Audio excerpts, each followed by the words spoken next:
सत्संग के वचन। धाम अपने चलो भाई, पराए देश क्यों रहना।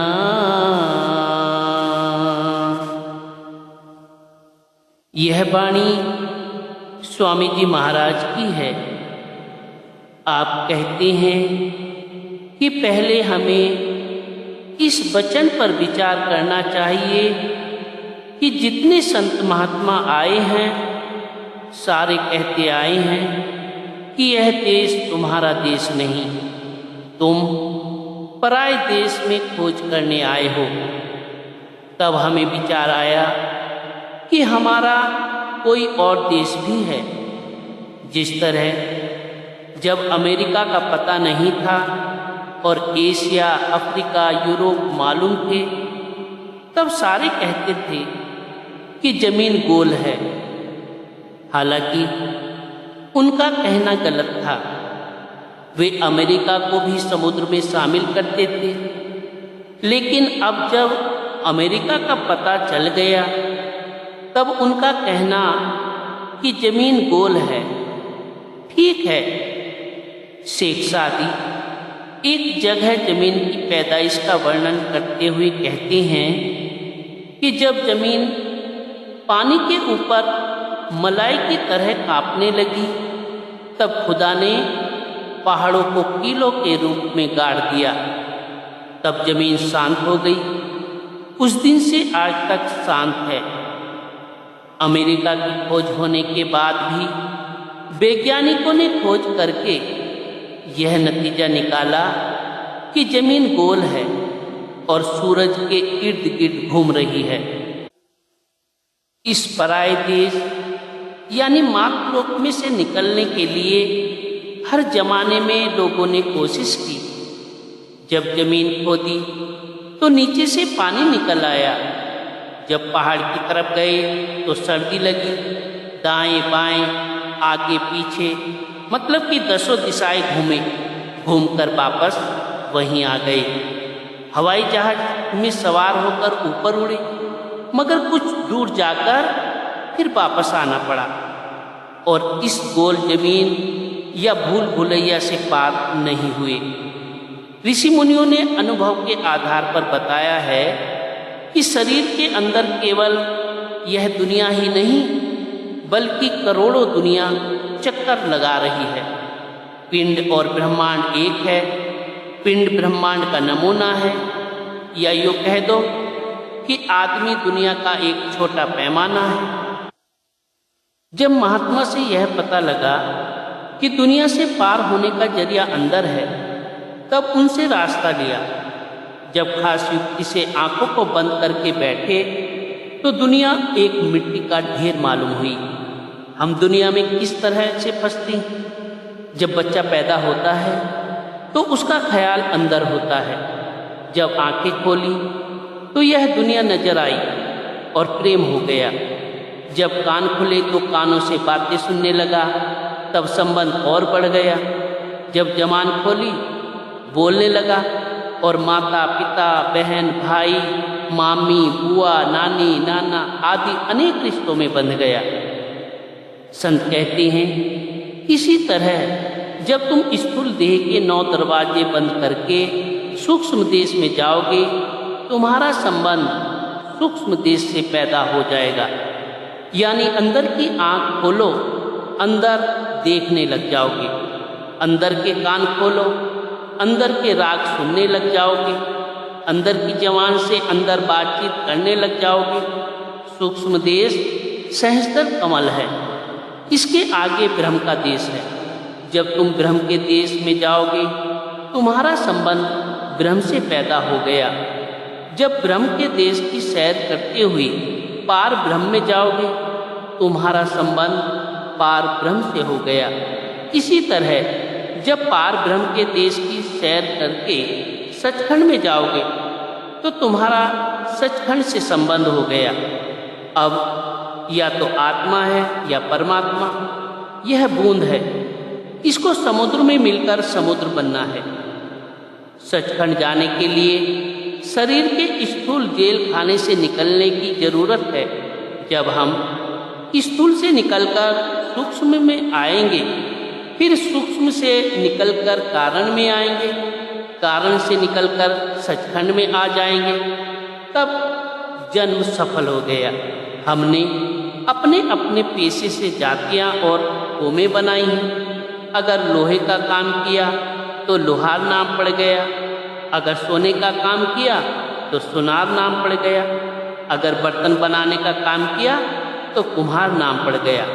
असल में हमारी ना कोई कौम है ना मजहब। इसीलिए संत कहते हैं कि तुम ना कौम छोड़ो ना मजहब, बल्कि अपने कौम, मजहब और बाल बच्चों में रहते हुए गुरु की हिदायत के अनुसार नाम की कमाई करके अंदर पर्दा खोल लो।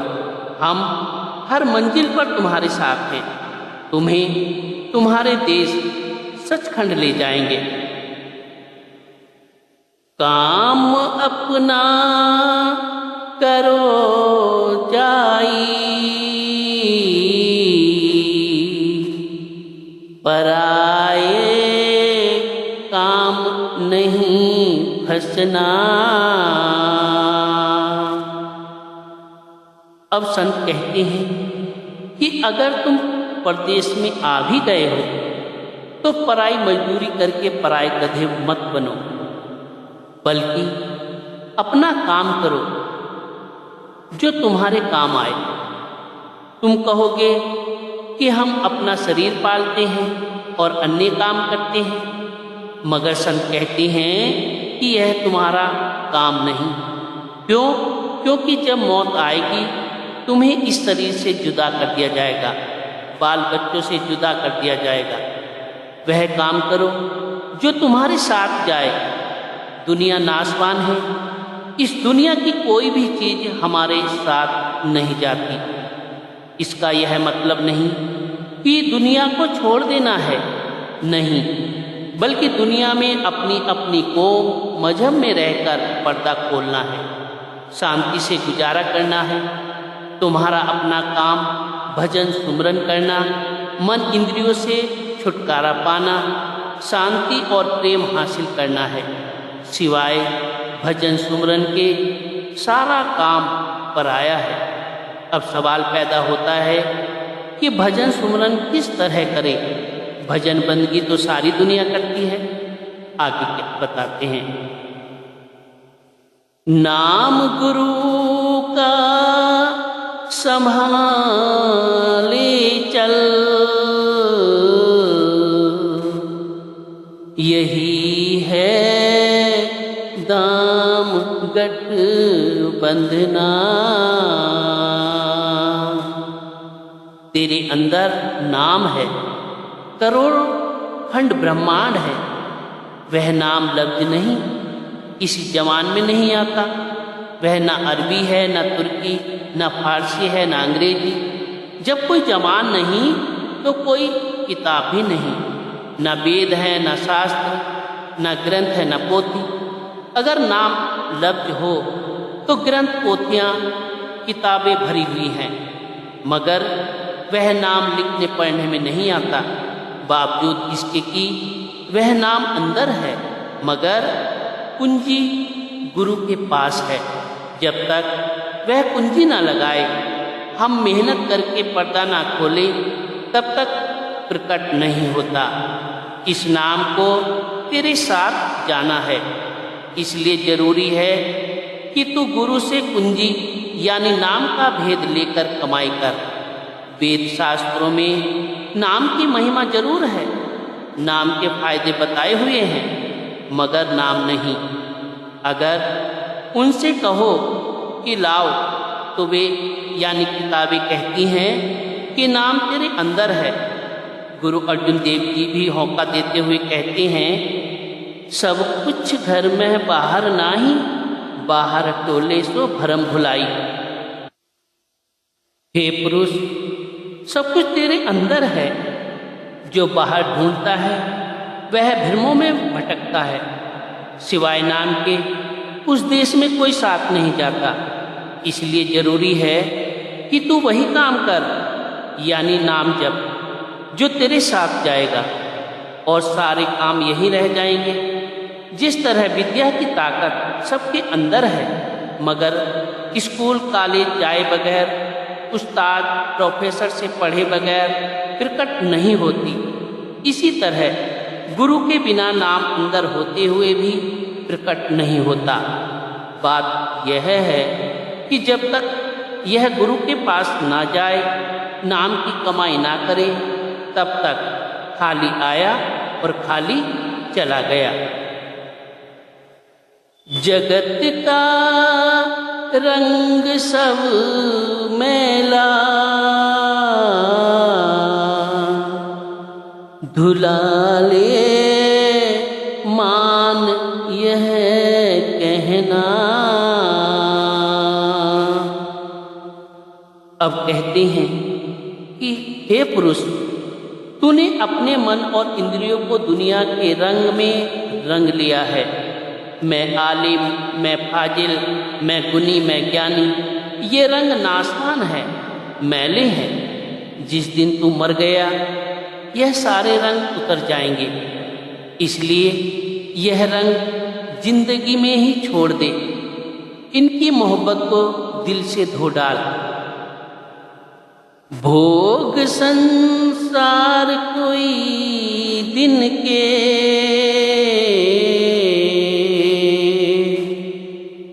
सहज में त्यागते चलना। तेरा मन और इंद्रियां शराबो कबाबो, विषय विकारों, दुनिया की लज्जतों और अन्य भोगों के आशिक हैं। कहते हैं अगर अंदर जाना है तो आहिस्ता आहिस्ता मन और इंद्रियों की लज्जतों को छोड़ दो, आत्मा को निर्मल कर लो और अपने मन को अंदर जाने, रूहानी मंजिलों पर चढ़ने का आदी बना लो।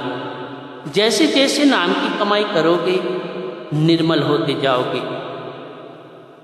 शरण सत गुरु गहो दृढ़ कर, करो यह काज फिल रहना। कहते हैं कि मन और आत्मा को दुनिया के संबंधों से अलग करके सतगुरु की शरण में आओ। अब पहले यह समझना जरूरी है कि सतगुरु कौन है, कहाँ से आता है और क्या करता है, क्योंकि हमें उनकी शरण लेनी है। संत भी हमें अंधविश्वास में नहीं बांधते, वे कुल मालिक का रूप होते हैं, सचखंड से आते हैं और हमें नाम की बख्शिश करके अपने देश ले जाते हैं। वे कहते हैं चलो ऊपर, हम तुम्हारे साथ हैं। जब तक हम देह में बैठे हैं, सतगुरु भी हमारी तरह देह में बैठा है, हमारी तरह कुटुंब परिवार में रहता है और हमारी तरह को मजहब वाला है। लेकिन यह सब कुछ होते हुए भी इनसे निर्लिप्त रहता है। लेकिन यह शरीर ना तो शिष्य का रूप है और ना गुरु का। यह हमेशा के लिए नहीं रहेगा। शिष्य का असली रूप क्या है? सूरत। और सतगुरु का असली रूप क्या है? सबद। असल में रूप देखने के लिए कमाई की जरूरत है। जब हम सतगुरु की शरण में जाते हैं, वह कहता है कि 9 दरवाजे छोड़कर 10वीं गली में आ। जब उसकी हिदायत के अनुसार कमाई करके ऊपर चढ़े, तब हमारा रूप सूक्ष्म हो गया और सतगुरु का नूरी। जब ब्रह्म में गए तो हमारा रूप कारण और सतगुरु का सबद। जब पार ब्रह्म में गए तब मन, माया, तीनों गुण, 25 प्रकृतियां सारे गिलाफ उतर गए और आत्मा नंगी हो गई। उस वक्त कहती है कि मैं आत्मा हूँ। यह न काली है, न गोरी, न पीली है, न हरी। आत्मा का हिसाब ही क्या है? यह लाबयान है। वहाँ इसका अपना नूर 12 सूरज का है। यहाँ पर्दों में लिपटी हुई है। यह सतनाम के देश की बूंद है। वहाँ पहुंचकर इसे होश आता है कि मैं क्या हूँ। अब इसे ना तो अपने आप की खबर है, न सतगुरु की। जिस तरह शिक्षक एमए है और विद्यार्थी पहली कक्षा में पढ़ता है, विद्यार्थी को क्या पता कि एमए किसे कहते हैं।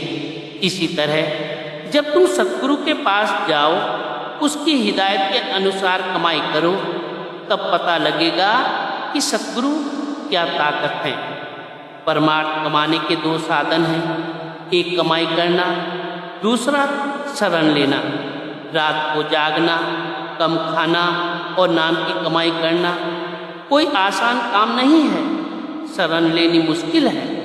जिसने शरण ले ली, उसका भजन सुमिरन हो गया। जब शिष्य सतगुरु की शरण में आ गया, फिर वापस न जाए, इसका नाम शरण है। शरण ली गुरु अंगद देव जी ने, जैसे आए वापस नहीं गए। हर की दरकानी नमक रफत नमक, शुद्ध जो नमक की खान में आ गया वह नमक हो गया। गुरु अंगद देव जी की शरण लेकर शरण देने वाले गुरु नानक देव जी का रूप हो गए। जब शरण ले ली, फिर गुरु जो हुक्म देता है वह परवान है। उसको मानना व उस पर अमल करना शिष्य का परम धर्म है। जब तुम शरण लोगे, आत्मा एकदम ऊपर जाएगी, रुकेगी नहीं। मगर मन शरण नहीं लेने देता। हमारे कई सत्संगी हाय हाय करते हैं कि 20 साल हो गए, अंदर रोशनी नहीं देखी। उनमें क्या कसर रह गई? उन्होंने शरण नहीं ली। जब भजन में बैठो, अगर मन बाहर नदियों पहाड़ों में दौड़ता है तो यह शरण नहीं। जब तक संकल्प विकल्प उठते हैं और दुनिया के विचार आते हैं, तब तक शरण झूठी है।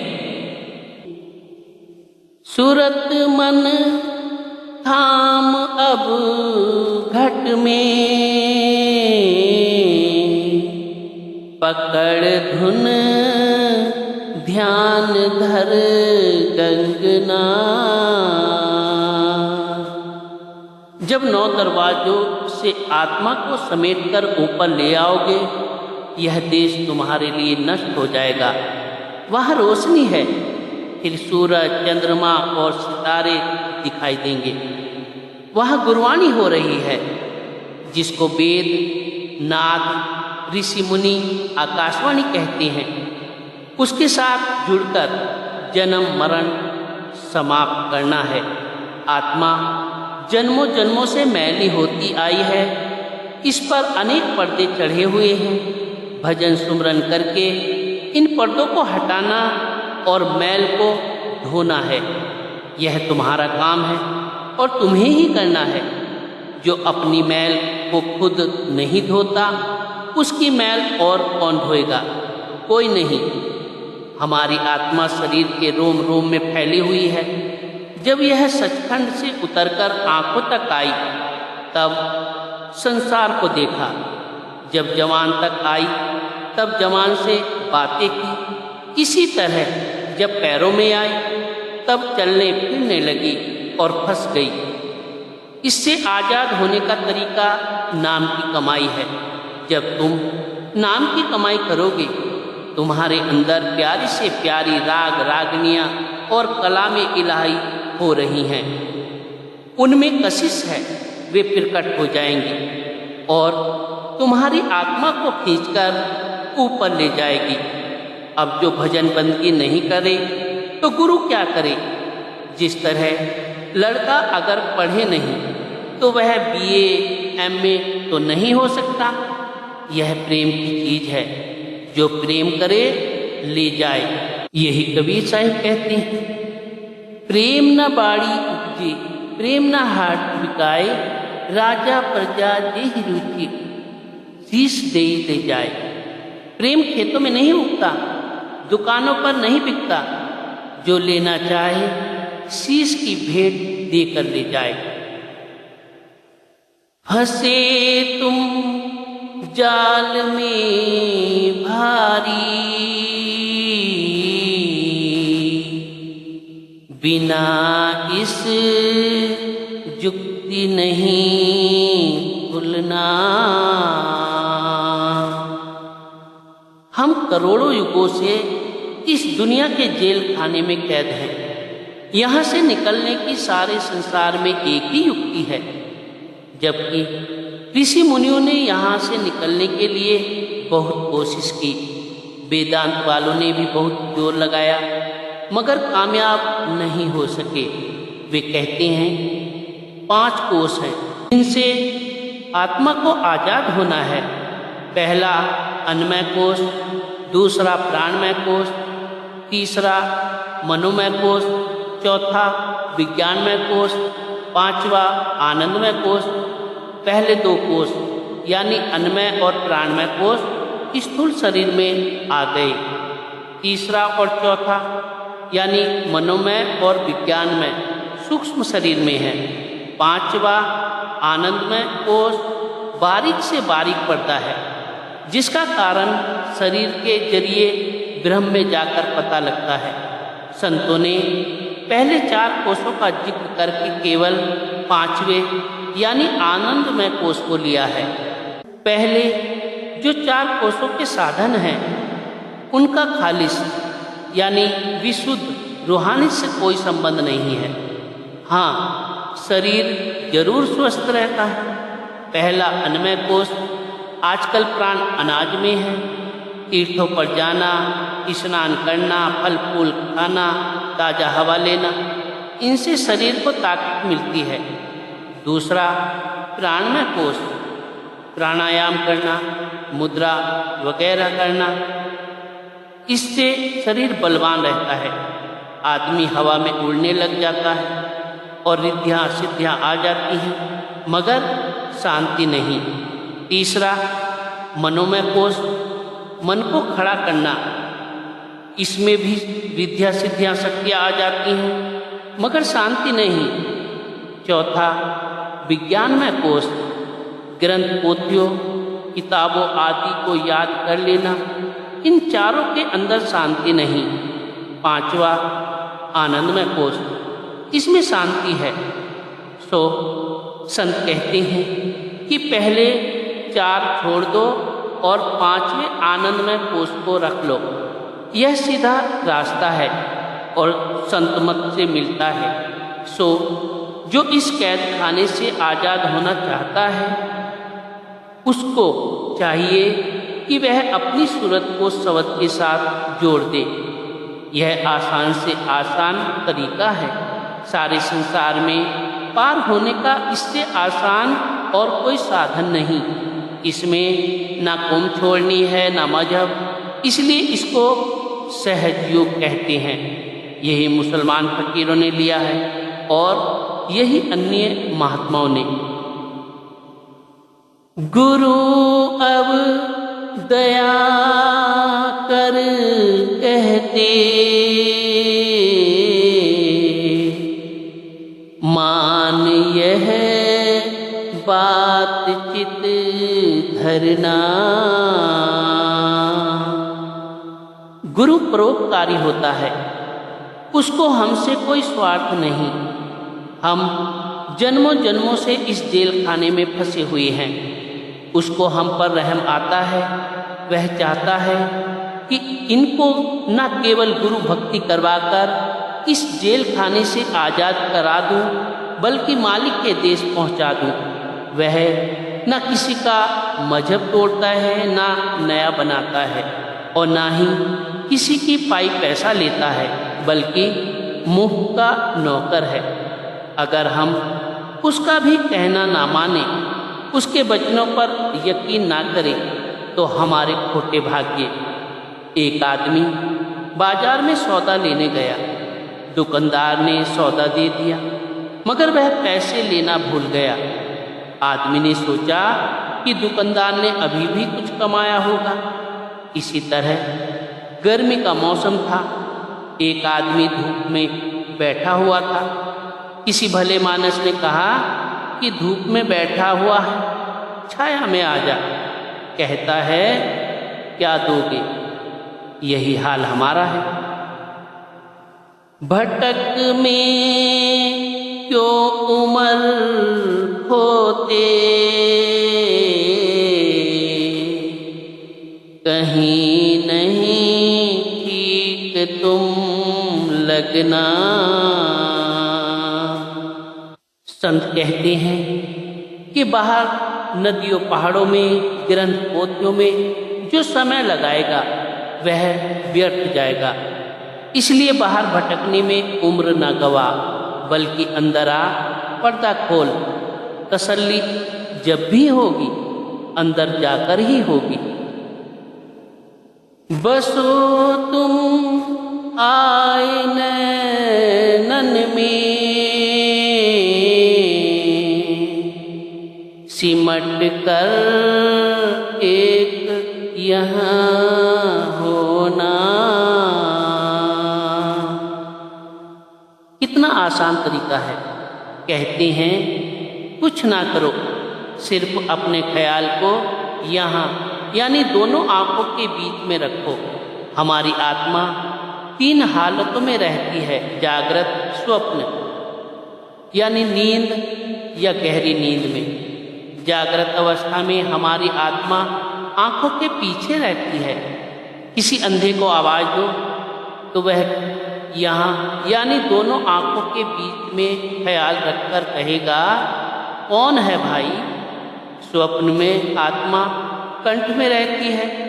कायदा यह है कि लैंप से जितनी दूर होते जाओ अंधेरा बढ़ता जाएगा। यही बात है कि स्वप्न में पूरी बातचीत नहीं होती। यदि सिर है तो पैर नहीं, अगर पैर है तो सिर नहीं, क्योंकि आत्मा अपना पूरा काम नहीं करती या नहीं कर सकती। जब गहरी नींद होती है तब आत्मा हृदय में होती है। यह स्वप्न से नीचे की हालत है। अब जितने प्राणायाम वाले हैं वे यहाँ बैठे हुए हैं। जिस तरह जो पहाड़ की तरफ जाओगे ठंड ज़्यादा होती जाएगी, इसी तरह जो ऊपर जाओगे शांति आती जाएगी। जब तुम मन और आत्मा को यहाँ यानी तीसरे तिल पर खड़ा करोगे तब सारी चेतन सत्ता इकट्ठी हो जाएगी। शरीर मुर्दा यानी सुन्न हो जाएगा। तुम्हारा प्राणायाम हो गया। वह प्राणायाम बनावटी है, कुदरती नहीं। अब आंखों के पीछे जो पर्दा था वह खुल गया, अंदर रोशनी पैदा हो गई, सूक्ष्म देश शुरू हो गया। यह आलमे फना है, वह आलमे बका है, यानी यह नाशवान है और वह अविनाशी है। यह अज्ञान का देश है, वहाँ ज्ञान है। कहते हैं यह आसान से आसान तरीका है और तुम सभी के अंदर है। दुई है दूर हो जावे, दृष्टि ज्योत में धरना। जब अंदर गए ज्योत प्रकट हो गई, जिसकी 1000 बत्तियां हैं। ऋषि मुनि इसको तुर्यापद, संत सहस्दल कमल और इस्लाम मजहब के फकीर मकाम अल्लाह कहते हैं। जो ऋषि मुनि महात्मा अंदर गए उन्होंने हमें अंदर ले जाने के लिए बाहर की ज्योत का हवाला दिया, लेकिन हमने अंदर जाने के बजाय बाहर ईंट पत्थरों के मंदिर बना लिए, आटे का दिया बना लिया और घी की ज्योत जला ली। जो वहाँ राग रागनियाँ हो रही हैं उनकी जगह बाहर घंटे और शंख बना लिए। इसके अंदर नूर है जिसकी बाहर कोई मिसाल नहीं है। यह वही नूर है जहाँ जिब्राइल ने हजरत मोहम्मद को कहा था कि मैं आगे नहीं जा सकता, मेरे पंख चलते हैं। श्याम तज सेठ को कहना, सूरत को तान धुन सुनना। अब आत्मा सहस्त्र कमल में आ गई। यहाँ 3 रास्ते हैं। जब ज्योत में पहुँचे वहाँ एक बारीक से बारीक रास्ता है। उसको तय करने पर आगे मैदान आता है जिसे श्याम कहते हैं। उस मैदान से आगे श्वेत का रास्ता है। ये इशारे हैं, वर्णन नहीं। जो जो अंदर जाओगे तुम्हें अनुभव होता जाएगा।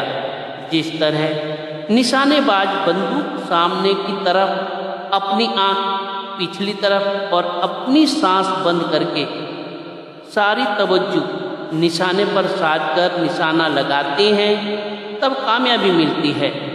इसी तरह तुम भी प्यार, प्रेम और पूरी सावधानी से आत्मा को यहाँ जोड़ दो। यह कोई आसान काम नहीं है, बल्कि मेहनत का काम है। बंक के द्वार धस बैठो, त्रिपुटी जाय कर लेना। बंक का अर्थ है टेढ़ा। वह बारीक रास्ता है, उसको सुरंग भी कहते हैं। पहले सीधा जाते हैं, फिर नीचे, फिर ऊपर, फिर सीधे जाना पड़ता है। जब तक मन निर्मल नहीं होता, आत्मा उसमें से होकर पार नहीं हो सकती। उसके बारे में कबीर साहब जी कहते हैं कि मुक्ति की राह या बकनाल राही के 10वें हिस्से से भी बारीक है। मन हाथी बना फिरता है, मैं आलिम, मैं फाजिल, मैं गुनी, मैं ज्ञानी। अब हाथी इतने बारीक रास्ते से गुजरे तो किस तरह?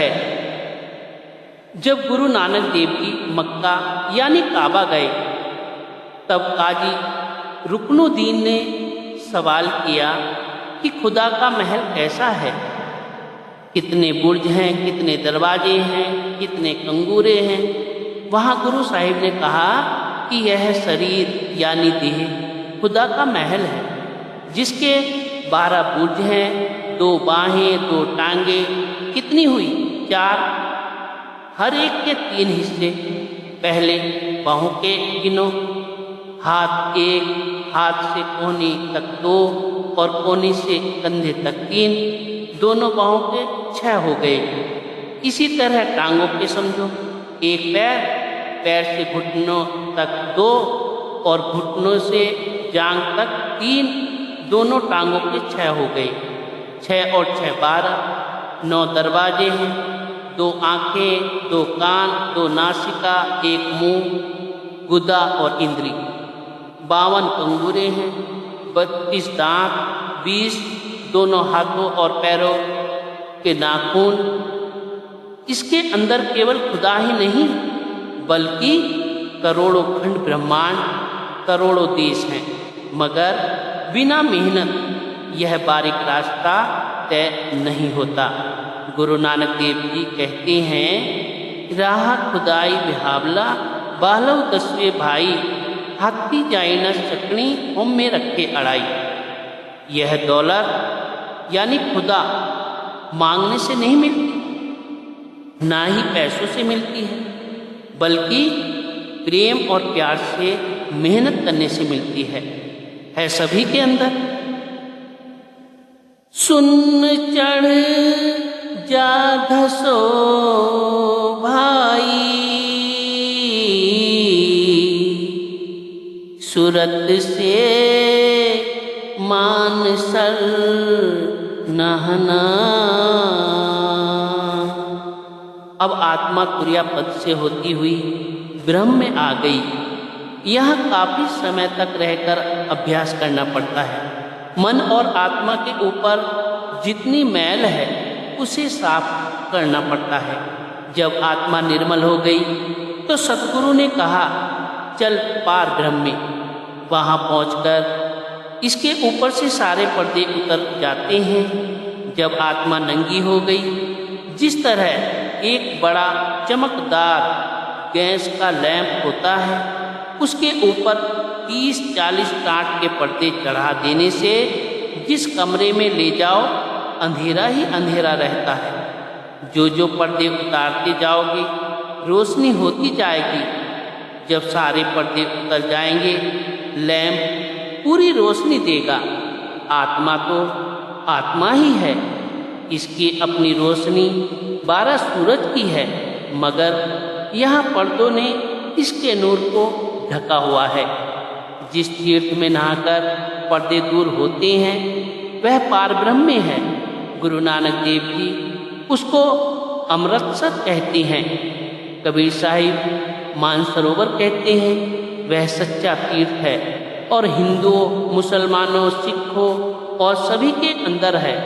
उसमें नहाकर जन्मों जन्मों के पाप उतर जाते हैं। बाहर के तीर्थ पापों की मैल नहीं उतार सकते। गुरु अमरदास जी कहते हैं, काया अंदर अमृतसर साचा, मन पीवे भाई सुभाई है। जब सच्चे अमृतसर में स्नान करोगे कर्मों का सारा हिसाब जल जाएगा। फिर चाहे इस दुनिया में रहो चाहे उस दुनिया में, पूरी आज़ादी है। क्या कहते हैं गुरु नानक देव जी? गुरमुख आवे जाए निसंग। बाहर शरीर स्नान करता है, वहाँ आत्मा को स्नान करना है, क्योंकि शरीर तो नीचे रह गया, वहाँ केवल आत्मा है। महासुन चौक अंधियारा, वहाँ से जा गुफा बसना। आगे महासुन का देश आ गया। इसको मुसलमान फकीर जुल्मात का तबका कहते हैं। वहाँ इतना अंधेरा है कि पार ब्रह्म में स्नान करने के बावजूद सारे पर्दे उतारकर आत्मा की रोशनी 12 सूरज की हो चुकी होती है, फिर भी वह एक कदम नहीं चल सकती। वहाँ इसकी रोशनी एक लैंप के बराबर मालूम होती है।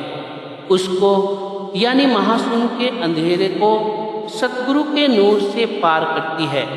वहाँ की रहने वाली आत्माएं अपनी अपनी रोशनी के आश्रय काम करती हैं, लेकिन उस जुल्मात यानी घोर अंधेर को पार नहीं कर सकती। जब गुरु की कृपा से उस अंधेरे को पार करके भंवर गुफा यानी सोहंग के देश में आई, तब इसको पता लगा कि मैं सतनाम के समुद्र की बूंद हूँ।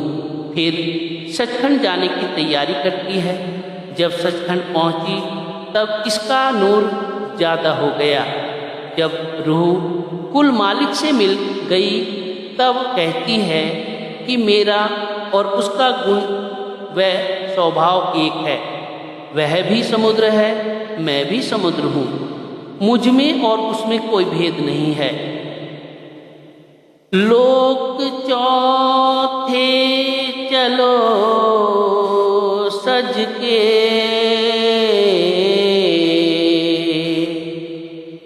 गहो वह जाए धुन बीना। अब आत्मा सचखंड में आ गई। मुसलमान फकीर इसे मकाम हक कहते हैं और हिंदू महात्मा सचखंड या सतनाम।